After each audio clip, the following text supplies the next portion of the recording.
En el Sí, caso sí, mío, el conflicto fue más bien silencioso porque yo fui el primero que conocí al Señor de toda mi familia.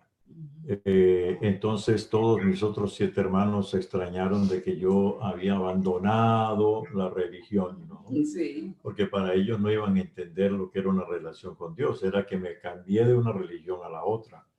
Y fue silencioso porque no hubo conflicto con eso, sino era un silencio que me miraban como de lejos y tuve que seguir adelante y no era fácil para mí porque yo quería compartir con todos, incluso con mamá, que era muy, muy religiosa y ella también le costaba mucho. Así que no hubo un conflicto abierto, pero sí un conflicto silencioso.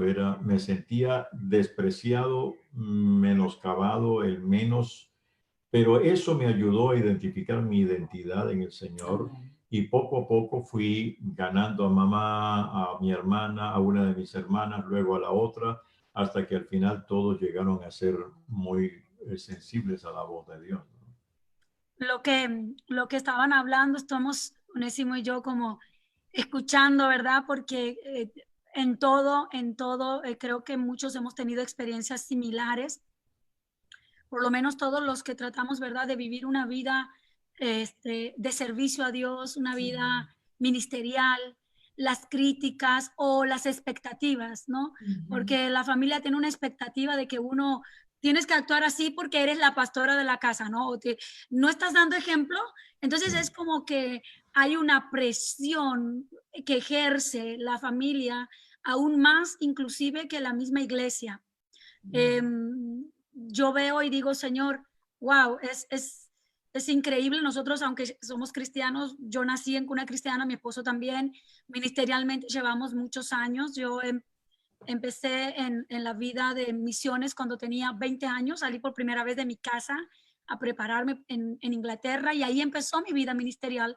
Y sí hemos vivido, ahora que Onésimo hable también, he vivido experiencias, ¿verdad? Más o menos como las que están contando, pero yo trataba de mirar cómo resolver.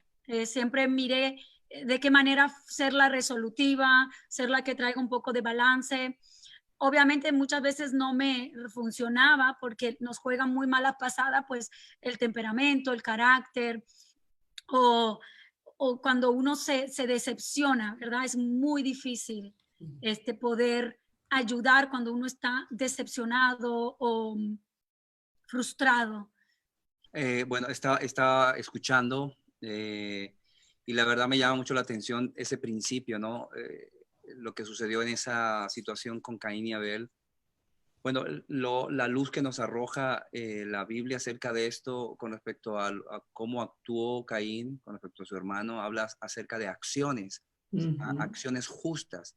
Es decir, la Biblia marca la acción de Abel como una acción justa, en cambio la de Caín no. Por eso Dios mira con agrado la ofrenda de uno y del otro, ¿no? Entonces yo me comienzo a pensar, el uno trabajaba en la tierra, el otro trabajaba cuidando ovejas.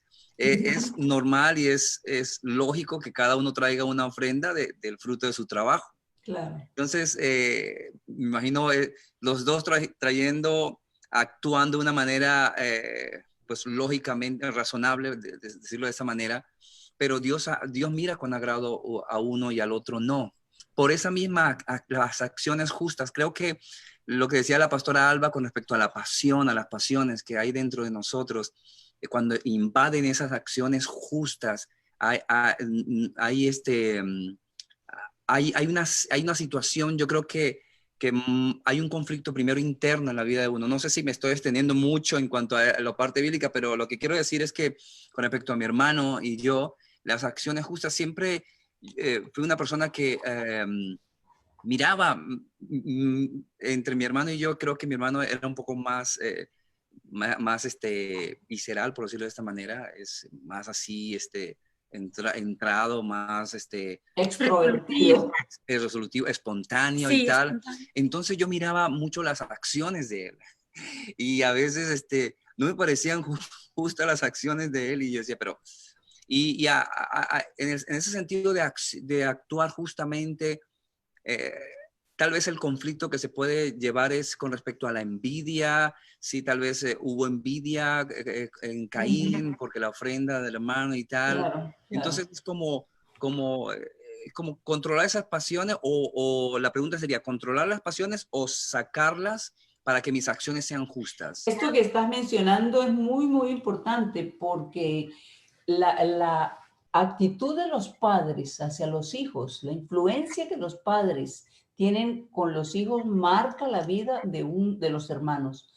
Y yo estaba leyendo cómo en la Biblia, como en el caso de Isaac, que tuvo Isaac y Rebeca, que tuvieron a sus 2 hijos, cómo pasó. Y quiero leerles un momentito porque dice la Biblia que Rebeca tenía en su vientre 2 hermanos, 2 hijos, Esaú y Jacob. Y cuando ella estaba embarazada, el Señor le dijo, a ver si puedo, en tu seno hay 2 naciones, 2 pueblos serán divididos desde tus entrañas, un pueblo será más fuerte que el otro, y el mayor servirá al menor. Pero lo que sigue me llama mucho la atención porque es un cuadro que se repite, que está contribuyendo a muchos conflictos en la familia. Dice que Isaac amaba a Esaú porque comía lo que cazaba, pero Rebeca amaba a Jacob. O sea, había una preferenciación allí. Con los hijos tenemos que hacer diferenciación, pero no preferenciación, porque somos diferentes todos, las personalidades de cada uno son únicas. Y entonces, en esta situación, el odio que se le despertó a Esaú por Jacob vino del plan de la madre. ¿Recuerdan la historia cómo cuando iba a recibir la bendición Esaú por ser el hermano mayor, Rebeca escucha y llama a su hijo Jacob, lo prepara y le dice, haz todo lo que yo te voy a decir. Era una influencia poderosa en la vida de ese muchacho. Y la triste historia es que, bueno, Jacob recibió la bendición y cuando llega Esaú, dice que el odio se despertó en Esaú porque Isaac bendijo primero a Jacob y Esaú escuchó esas palabras y dice la Biblia, lanzó una grande, amarga exclamación. Y allí el conflicto comenzó, que pasaron los años y la historia la conocemos. Y volviendo al caso de Caín y Abel, mucha gente se pregunta, pero ¿por qué Dios hizo diferencia?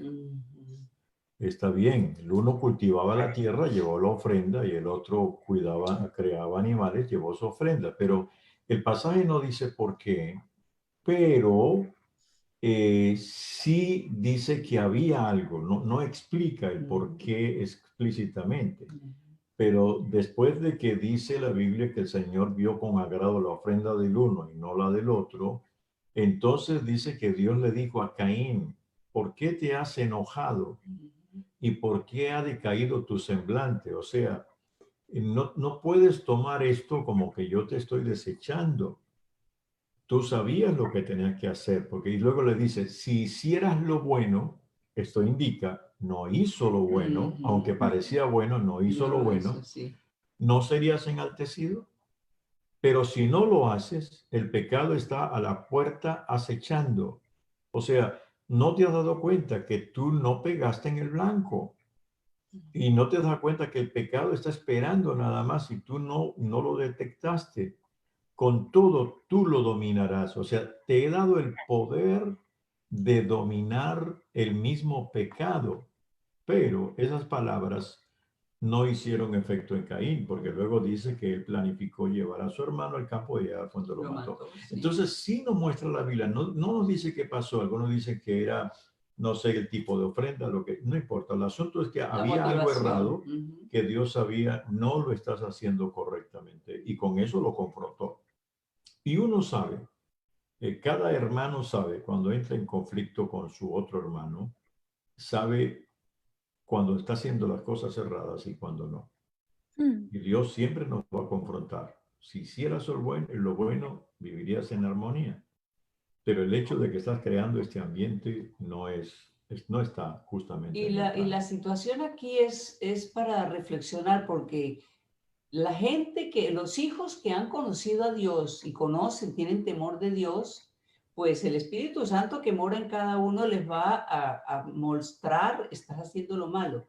Pero para aquellas personas que nos escuchan que no han tenido un encuentro personal con Jesucristo, es normal tener rivalidad, es normal sentir que yo soy mejor que el otro, es normal hacer cosas injustas, hacer cosas escondidas, que por cierto pues trae un conflicto grande. Pero aquí es un momento de reflexión para que podamos tener un encuentro con Dios.